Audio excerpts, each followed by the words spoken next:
Hi everyone, I'm Anna, pricing expert, consultant and trainer. And in this video, you're going to discover what retailers really want when it comes to pricing. Your retail pricing strategy should be focused on what the retailer wants and needs and not simply what you want. So in this video, we're going to explore 5 key retailer wants that will make all the difference to how you price and sell your products. And if you follow these steps, your pricing will be more aligned to what your buyer is looking for, and you'll be in a far better place to get that listing that you desire. And stick around until the end of the video, where I'll be sharing a real life story that puts this all into context for you.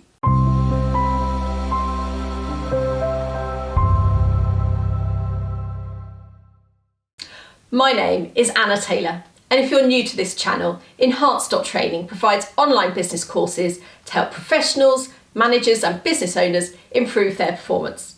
For over 15 years, I've worked in finance alongside sales and marketing teams for companies such as Unilever, Mondelez, SAB Miller and Asahi, and I've seen firsthand the importance of getting pricing right in the right channels, and I want to help you do the same. So if you like this video, please give us a thumbs up, subscribe and share it with friends. Retailing is a tough environment. Even before COVID-19 hit us, retailers had to juggle declining footfall, increased competition from online, and increasing costs. However, they hold the key to your consumers, to the people you want to sell to. To get your products to more people, you need retailers. To grow your business, you need to sell your products into more stores. So getting your retail pricing right is essential. Price too low and you'll not make enough profit to survive. But price too high and you probably won't even get a listing. So what do retailers want? Well, firstly, retailers want to make money. I know it sounds obvious, but every penny is important to them. And if they're a bricks and mortar site, then that's even more the case, especially after the last year of restrictions. Retailers, big and small, are fighting for survival and they need to cover their overheads. These overheads, which include business rates or wages in line with the national living wage, are certainly not on the decline. So when planning on how to price your product for retail, you need to accept they will need to make a clear margin. So when setting your pricing strategy, you'll need to account for this. You'll need to suggest a retail price for the consumer and then a price that you will sell to the retailer. And this price needs to be, low enough for the retailer to make their margin, but high enough for you to make your margin too. And don't forget to include VAT and duty in your calculations if they apply to your products. But it's not just the margin they make on one item though. They need to know that your product will sell. So if you'd like your product to replace a product that's already there, then you need to show that your product can either have, a high rate of sale or a higher margin, or ideally both. Secondly, what do retailers want? They want people in their stores. Retail is highly competitive and increased footfall or more people in store will always be an aim of any retailer. And this applies to both online but especially bricks and mortar sites. And there's increasing focus on experience at the moment to encourage people into retail outlets. It's helping people get back into store, so any part you can play in this experience will be welcomed by the retailer. Your product and your retail pricing must match what the shoppers are looking for.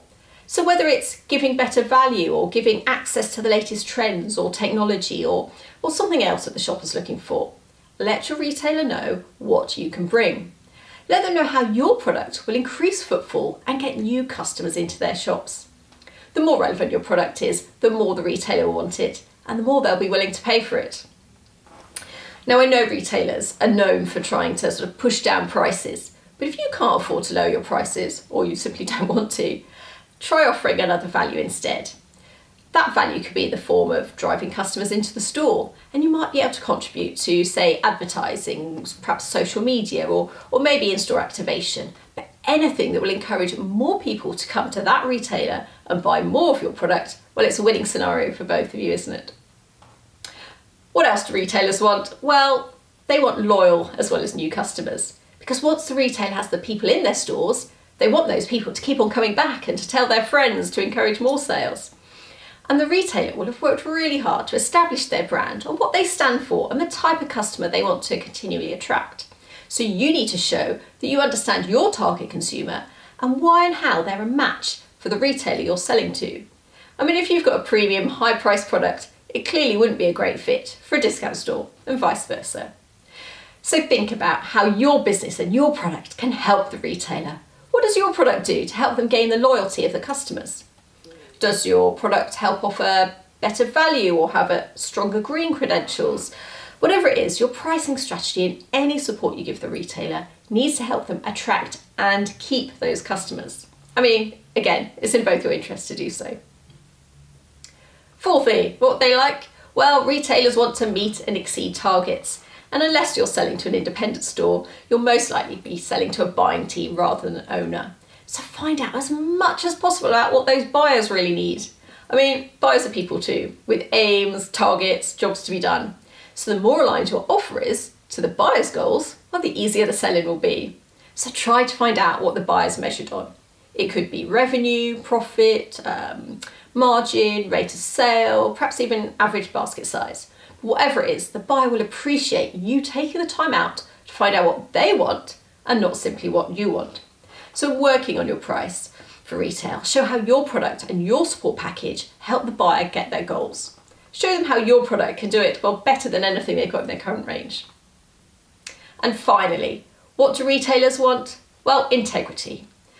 When asked what they want from suppliers, repeatedly retailers ask for improved communication and integrity. If you say you're going to do something, just do it. If the deal you offer promises extra support in store, then make sure that happens. And if in exceptional circumstances you can't do something you said you would, just let the buyer know as soon as possible. Manage expectations and the relationship the best you can. And another top tip on integrity is don't lie just to get the deal. I know it sounds obvious, but it really will leave a bad taste. And if found out, you'll just destroy any trust you might have built up.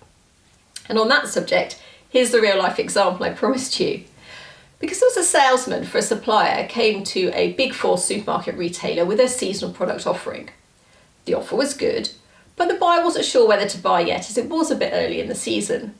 But the supplier then said that the buyer needed to secure those volumes that day because their competition had already done so, and so supply couldn't be guaranteed unless they made that order. Clearly, fearing they would miss out, the buyer agreed to secure a very large seasonal volume.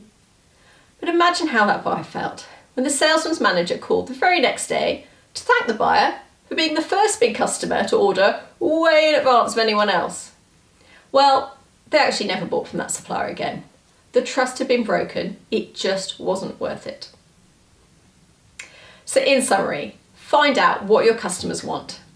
Retail businesses are all about making their cash work hard, attracting and keeping customers and getting the most out of their suppliers. So find out as much as you can about your target retailer, adapt your retail pricing accordingly, shape your offer to take into account the retailer's needs and not simply your own. Just do your research and make it easy for that buyer to say yes. Plan ahead, know what will help, know what they want and what you can afford to give. Good luck. And if you like this video, please hit the thumbs up button below and subscribe and hit the bell to get notified of our weekly video releases. This really helps us produce more videos to help you. Thank you for watching and I look forward to seeing you soon.